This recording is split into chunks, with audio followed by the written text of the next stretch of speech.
Hello, my name is Tamitha Davis, and I am a wife, a homeschooling mom of four amazing children, and I'm actually a grandmother of one wonderful granddaughter. I know I don't look old enough to be a grandmother. And I'm also an author and a speaker, and I'm here today to talk about my second book, The Joyous Journey of Loss, and how that all came about. I want to start by sharing with you some of the losses that I've experienced in the last few years. So, like I said, I'm a homeschool mom, and one of the things that my children and I love to do, we've always loved to do, is to listen to audiobooks.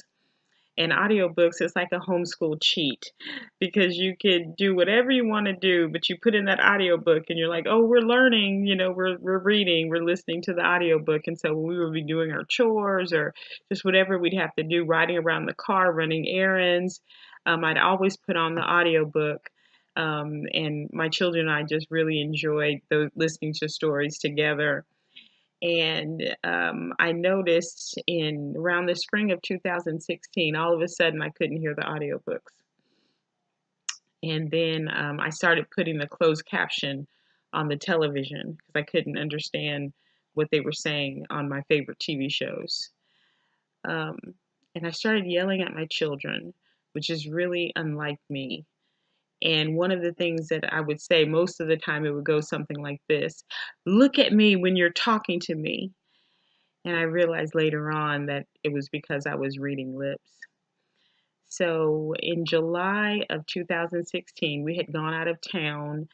I was doing some work out in Beaumont, and we ended up getting a hotel room for the night. And I woke up that morning, and my husband was right behind me in the bed, and he was talking. And I could hear that he was talking to me, but I could not understand any of the words that he was saying. And so we immediately made an appointment for an ear, nose, and throat doctor to see them that day. And because everyone just said, oh, you just have wax buildup in your ear. You just need to get the wax taken out and then you'll be able to hear. Even my 87-year-old grandmother said that every year she goes to her doctor puts some sort of instrument in her ear to pull out the wax, and then she could hear like 10 times better. So I thought, oh, yeah, it's just the wax buildup. That's why I'm not able to hear. And I went to the ear, nose, and throat doctor. They checked my ears and they said, ma'am, your ears are clear. You don't have any wax in your ears. You need to see an audiologist. And so I went to the audiologist. They checked my ears and they said, you have a profound loss in both ears. They said, we don't know why, but it can be corrected with hearing aids. And so they gave me these neat little hearing aids that I wear, and it amplifies the sound because I do have some hearing left. I'm not completely deaf, and so what I can hear is amplified by the hearing aids. So I'm very thankful for that. And I was upset at first, and crying out to the Lord. And as usual, He took me to His Word, where Paul, the Bible says he pleaded with the Lord 3 times to take out the thorn in his flesh. And the Lord didn't take it out. And He said, my grace is sufficient for you, for my power is made perfect in weakness. And so that's the verse that He gave me to stand on through this loss. And I can tell you that the Lord is so good. He has sustained my joy through that.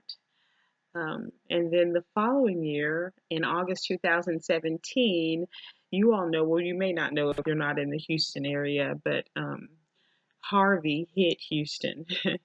And the home that we were living in, we were renting a home. We took in 4 feet of water in that home. And so we lost most of our possessions and our vehicle in that storm. We ended up living in a hotel for 6 months. And while I was in the hotel, living in the hotel, I noticed that at certain times I would have excruciating pain in my legs, and to the point to where I couldn't walk. And I started spending most of my days in bed. And then in the middle of the night, I would wake up screaming because of pain in my toes. So I just had all these weird symptoms. And I had to travel for work, and I started asking for the wheelchair assistance when I traveled because I just couldn't make it to my gate. I just couldn't walk that far. And I went to the doctor, and he had me to, he gave me many tests that he wanted me to see, and many specialists, a cardiologist, rheumatologist, a optometrist, just all these different doctors. And in the midst of that, we were trying to move out of the hotel, and three people in my family were graduating. My husband was graduating from seminary. My middle son was graduating from high school by way of homeschooling, I might add. And then I was getting another degree in communications. And so we're just really busy. I was planning a graduation party, a lot going on. Those of you who had a senior, you know all the stuff you have to do for that. And so I was super busy, and I kind of put myself on the back burner, and I didn't get around to all the testing that my doctor had required of me soon enough. And by the time that I did, they realized that I had a rare vascular disease called peripheral arterial disease, and the arteries in my legs were closing up and blocking off the blood flow to my extremities. And so what ended up happening, my toe was now turning black. Gangrene had begun to set in my toe. And then one morning I woke up and I had no feeling from above my knee all the way down to my foot. And what happened was that I had a blood clot above the knee, and I ended up having to get my leg amputated. So this was August of 2018. So I'm there in the hospital, and God was still sustaining my joy from everything I had gone through. And I realized that I wanted to help other women know and understand that no matter what you go through in life, that you can still have joy in the midst of those difficult circumstances. And I started to think, there may be other women that want to share their journey of losses as well, because it's definitely a journey, right? I had lost my leg August 2018, August 2017, I lost my home. And the year before that, in 2016, I lost my hearing. And so I realized I was on a journey of loss, but I wasn't by myself. I knew there were other women out there that wanted to share their story. And so that's how the book project for the Joyous Journey of Loss really began to take shape. And I had this amazing team of prayer warriors. If you're out there watching, I love you guys so much. And they prayed me through every step of the way as I went through losing my leg. But I invited them to be a part of the book project and to share their greatest losses. And that's how the JJ retreat and conference came about, because I wanted to bring them together for one weekend that we can share and fellowship and just worship the Lord, and allow the Lord to speak to us on what we needed to write about to be a part of the book. And so that's how that started. That was held in March of 2019. I will be having my next JJ retreat and conference, which I'm opening up to every woman everywhere to come. And that's going to be in March of 2020. More details will be available on my website about that.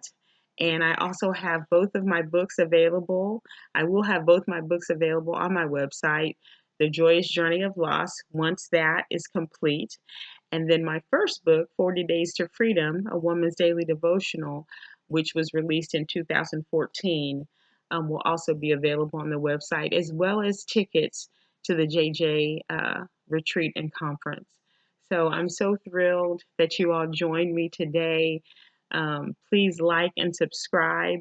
I want to continue sharing with you on this joyous journey that I'm on. Tomorrow I go to get fitted for my prosthetic leg. So I'm super excited about that, and I hope to be able to share some video footage with you about that. So please check in with me and see what's going on whenever you can. Thank you so much for watching. Take care. God bless you. Bye.